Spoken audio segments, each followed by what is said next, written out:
Lucas Tomlinson, live at the White House with more on all of that. Lucas. And John, the key word from the president there is within 2 weeks. Now, the president has ordered B-2 stealth bombers to launch from Whiteman Air Force Base, Missouri. They are currently on their way to the U.S. island territory of Guam in the Western Pacific, all part of President Trump's likely negotiating strategy with Iran to get them to stop enriching uranium, a key component to make nuclear weapons. Here was the president yesterday. We'll see what happens. What was the thought process behind 2 weeks time to? Just a time to see whether or not people come to their senses. Giving them a period of time. We're going to see what that period of time is, but I'm giving them a period of time, and I would say 2 weeks would be the maximum. Now, speaking of distance, John, the distance between Tel Aviv and Tehran is about the same distance between Minneapolis and New York.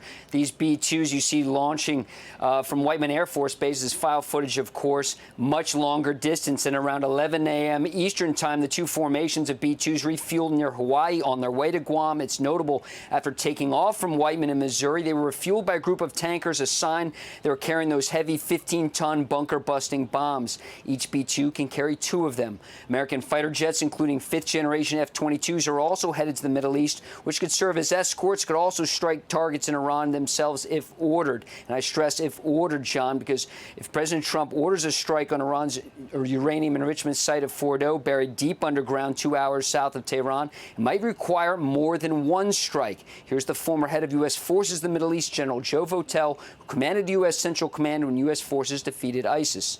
So he will know.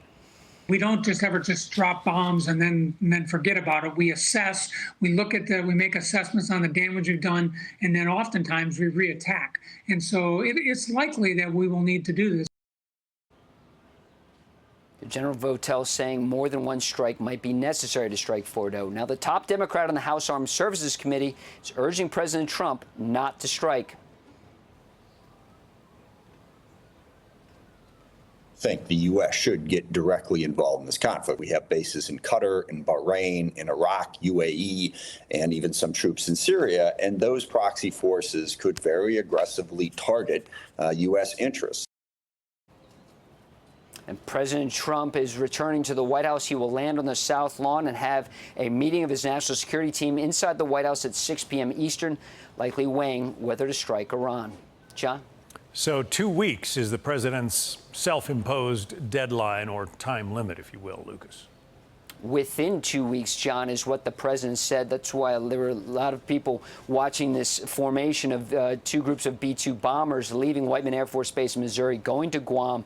That could be a staging area for a potential strike. It does appear that this would be the go, no-go site for any potential strike in Iran, using the B-2 bombers. And, of course, you can't forget those fighter jets that have left the United States, including the F-22s from Langley, Virginia, that went to the United Kingdom, and now they're in the Middle East. We've also seen some jets leave some bases in the Middle East in Qatar, and next door in the United Arab Emirates. Some of those jets have left. We're seeing a big buildup in Saudi Arabia, though, John. All right, Lucas Tomlinson reporting from the White House, and the president will be returning there about 3 hours from now. Lucas, thank you. Hey everyone, I'm Emily Campagno. Catch me and my co-hosts Harris Faulkner and Kaylee McEnany on Outnumbered every weekday at 12 p.m. Eastern, or set your DVR. Also, don't forget to subscribe to the Fox News YouTube page for daily highlights.